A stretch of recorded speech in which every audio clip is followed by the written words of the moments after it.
അർജുന അന്ത്യയാത്രയ്ക്ക് ഉള്ള ഒരുക്കത്തിലാണ് അർജുൻ ഇപ്പോൾ ഉള്ളത്. എന്തായാലും അവിടെ വീട്ടിൽ സംസ്കാരത്തിനും പൊതുദർശനത്തിനുമുള്ള ചടങ്ങുകൾ പുരോഗമിക്കുമ്പോൾ അർജുനെ വഹിച്ചുകൊണ്ടുള്ള ആംബുലൻസ് ഇപ്പോൾ അവിടേക്ക് കണ്ണാടിക്കൽ ഗ്രാമത്തിലേക്ക് എത്തിക്കൊണ്ടിരിക്കുകയാണ്. ഇനിയും ഒരു 1.5 മണിക്കൂറിനുള്ളിൽ അവിടേക്ക് എത്തുമെന്നുള്ള പ്രതീക്ഷയാണ് നമുക്കുള്ളത്. തിക്കൊടി പിന്നിടുന്നു എന്നുള്ളതാണ് നമുക്ക് ഏറ്റവും ഒടുവിൽ ലഭിക്കുന്ന വിവരം. നമ്മൾ ഈ യൂട്യൂബ് കമന്റ്സുകളൊക്കെ നോക്കുകയായിരുന്നു കൃഷ്ണേന്ദു. ഒരുപാട് ആളുകളാണ് അർജുന് ആദരാഞ്ജലികൾ അർപ്പിച്ചുകൊണ്ട് മെസ്സേജ് ഇടുന്നത്.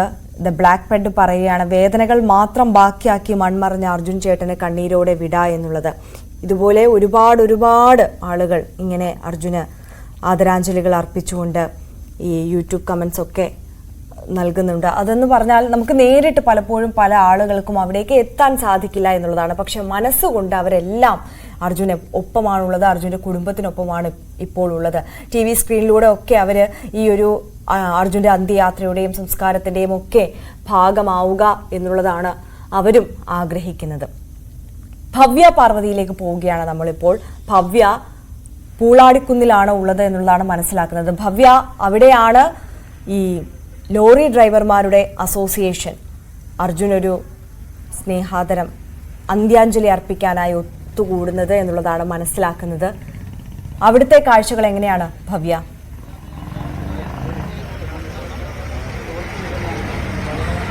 ആര്യ, കൃഷ്ണേന്ദു, അല്പസമയത്തിനകം തന്നെ അർജുനന്റെ മൃതദേഹം വഹിച്ചുകൊണ്ടുള്ള ആംബുലൻസ് പൂളാടിക്കുന്നിലേക്ക് എത്തുമെന്നാണ് മനസ്സിലാക്കുന്നത്. അല്പസമയത്തിന് തന്നെ പൂളാടിക്കുന്നിലേക്ക് ആംബുലൻസ് എത്തും. അർജുനെ നമുക്കറിയാം, ഇപ്പോൾ ഈ നാടിന് മുഴുവൻ അർജുനെ അറിയാം. അർജുന ഏറെ പ്രിയപ്പെട്ടത് അവന്റെ ലോറി തന്നെയായിരുന്നു, അല്ലെങ്കിൽ അവന്റെ സഹപ്രവർത്തകരായിരുന്നു.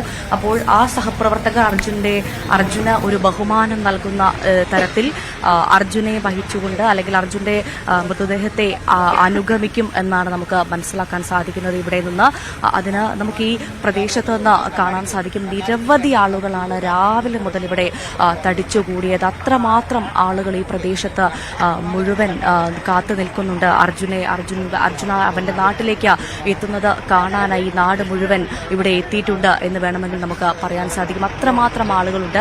ഏറ്റവും പ്രധാനമായി ലോറി ഡ്രൈവർമാരാണ് പൂളാടിക്കുന്നിലെത്തുന്ന ആംബുലൻസിലുള്ള അർജുന്റെ മൃതദേഹത്തെ അനുഗമിക്കുക. ഇവിടെ നിന്നാണ് കണ്ണാടിക്കലിലേക്ക് മൃതദേഹം പോവുക. കണ്ണാടിക്കൽ നിന്നാണ് വിലാപയാത്രയായി അർജുന്റെ വീട്ടിലേക്ക് എത്തുക. എന്തായാലും ചേതനയറ്റ് എത്തുന്ന അർജുനെ കാത്തിരിക്കുകയാണ് ഈ നാട്. അർജുൻ അത്രമേൽ പ്രിയപ്പെട്ടവനായിരുന്നു ഈ നാടിന്. അത് തന്നെയാണ് നമുക്ക് മനസ്സിലാക്കാൻ സാധിക്കുന്നത്. ഇവിടെ തടിച്ചുകൂടിയ ആളുകളിൽ നിന്ന് ലോറി ഡ്രൈവർമാരുണ്ട്, സന്നദ്ധ പ്രവർത്തകരുണ്ട്, നാട്ടുകാരുണ്ട്. അങ്ങനെ ഈ നാട് മുഴുവൻ അർജുനായി കാത്തിരിക്കുകയാണ്. ഈ നാടിന്റെ പ്രിയപ്പെട്ടവൻ അവസാനമായി ഇവിടേക്ക് എത്തുന്നത് കാത്തിരിക്കുകയാണ്. ഏറ്റവും പ്രധാനമായി ഒരു സാധാരണക്കാരനാണ് എന്നത് തന്നെയാണ് പ്രത്യേകത. ഒരു സാധാരണക്കാരനായ ലോറി ഡ്രൈവറാണ്. ആ ലോറി ഡ്രൈവറെ കാത്താണ് ഈ നാട് മുഴുവൻ കാത്തിരിക്കുന്നതെന്ന് ഓർക്കുമ്പോൾ അത്രമേൽ നമുക്ക് പ്രിയപ്പെട്ടവനായിരുന്നു അർജുൻ എന്ന് പറയാം. കാരണം ഇന്നലെ നമ്മൾ കണ്ടതാണ്, അത്രമാത്രം ആളുകൾ ഇന്നലെ മുതൽ അർജുന്റെ വീട്ടിലേക്ക് എത്തുന്നു. സന്നദ്ധ പ്രവർത്തകരെത്തുന്നു, നാട്ടുകാരെത്തുന്നു, രാഷ്ട്രീയക്കാരെത്തുന്നു.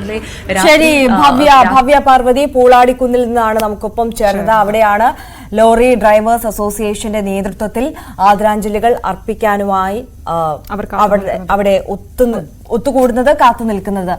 ടോമിലേക്കൊന്ന് പോവുകയാണ്. ടോം കുര്യാക്കോസ് നമുക്കൊപ്പം കണ്ണാടിക്കൽ ജംഗ്ഷനിൽ നിന്നാണ് ചേരുന്നത്. ടോം, നേരത്തെ നമ്മൾ അവിടേക്കൊന്ന് എത്തിയപ്പോൾ നമുക്കറിയാം, നാട്ടുകാരെല്ലാം അതിരാവിലെ തന്നെ അവിടേക്ക് അർജുനെ അവസാനമായി ഒരു നോക്ക് കാണുവാനായി ആ വഴിയരികിൽ ആ ജംഗ്ഷനിലൊക്കെ തടിച്ചുകൂടിയത് നമ്മൾ കണ്ടു. അവരോട്